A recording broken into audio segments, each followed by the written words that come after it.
EBG Ramji పథకాన్ని ఇక్కడ launch చేస్తున్న సందర్భంగా ఈరోజు మన నరేంద్ర మోడీ నాయకత్వంలో, మన ముఖ్యమంత్రి నాయకత్వంలో, మన డిప్యూటీ ముఖ్యమంత్రి నాయకత్వంలో మన ఆంధ్రప్రదేశ్ సంక్షేమంలో కానీ అభివృద్ధిలో కానీ ముందంజలో ఉందని ఈ సభాముఖంగా తెలియజేసుకుంటున్నా.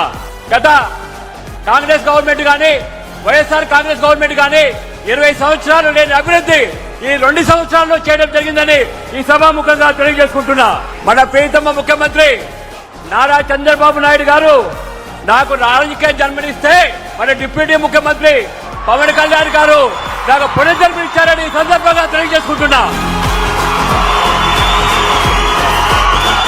ఇంకొక మంచి పరిణామం ఏంటంటే కాలేని నగరి కాలువ మన ప్రియతమ ముఖ్యమంత్రి గారు డిప్యూటీ ముఖ్యమంత్రి గారు 2,500 కోట్ల రూపాయలతో కడప నుంచి రైల్వే కోడూరు వరకు అభివృద్ధి కోసం శాంక్షన్ చేయడం జరిగింది. ఈ కోడూరు ప్రజలందరి తరఫున మీ రుణం తీర్చుకోలేరు సార్ ఈ సందర్భంగా అని మనవి చేస్తున్నా. రైల్వే కోడూరు అభివృద్ధి కోసం ఎన్నో సంక్షేమ కార్యక్రమాలు, ఎన్నో అభివృద్ధి కార్యక్రమాలు మన ఎన్డీఏ కూటమి చేస్తుంది.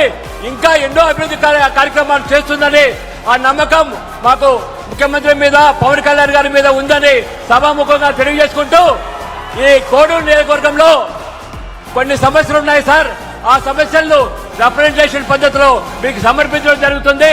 మీరు తప్పకుండా చేస్తారని మనస్ఫూర్తిగా తెలియజేసుకుంటూ సెలవు తీసుకుంటున్నాను సార్. నమస్తే.